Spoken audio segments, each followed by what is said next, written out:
বিয়ে বাড়িতে হঠাৎ হিজড়া দলের আগমন। মেয়ের বাবা আকুতির সুরে বললেন, বোনেরা, আমার সামর্থ্য নেই। হিজড়াদের থেকে একজন বলল, ওসব বললে হবে না বাবু, আমাদের টাকা চাই তো চাই।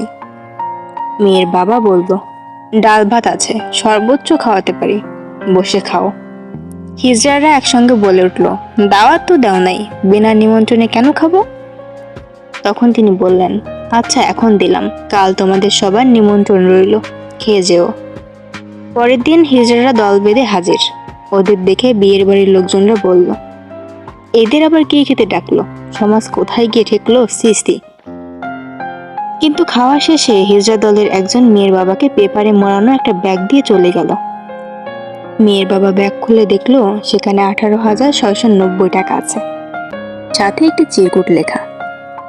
চিরকুটে লেখা আছে, এই প্রথম আমাদের বিয়েতে কেউ নিমন্ত্রণ করলো, নতুন বউ আর জামাইকে আমাদের পক্ষ থেকে এই উপহার দেবেন।